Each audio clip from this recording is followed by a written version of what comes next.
خان کی تقدیر بدل جاتی. ایک تو یہ بتا رہے ہیں 3 سال میں آپ نے کہا نہ عمران خان صاحب کام کر سکے نہ عثمان بزدار صاحب کام کر سکے. اب جب کام نہیں کر سکے پھر کس منہ سے ووٹ لینے جائیں گے؟ لاسٹ ٹائم علیم شاہ صاحب سابق ایم پی اے کا میں نے انٹرویو کیا, وہ کہہ رہے تھے سارے پروجیکٹ میگا ہمارے تھے. تو آپ کس منہ سے عوام کے سامنے جائیں گے جب عوام کہیں گے کہ آپ نے ڈی جی خان کو دیا کیا ہے؟ اچھا ایک یہ سوال. دوسرا سوال, مشکل حالات میں ہے پارٹی. میں چاہتا ہوں آپ زیادہ سے زیادہ بولیں, میں نہ بولوں.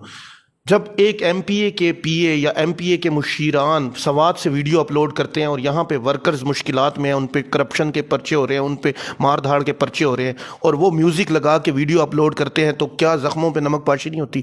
کیا ایک بندہ ایم این اے کا پی اے دبئی سے اپنی ویڈیو اپلوڈ کرتا ہے میک ڈونلڈس کے ساتھ ٹھہرا ہوا ہے, تو ورکرز کو آپ کیا میسیج دے رہے ہیں؟ یہ آپ نے بدھ کا خوف توڑا, آپ نے بیان دیا, آپ شہر میں موجود ہے, جیسے کہ ایسے لولی لنگڑی رقیہ رمضان موجود ہے, ماہر فدا حسین موجود ہے, موجود تو ہیں میدان میں, ساتھ تو کھڑے ہیں.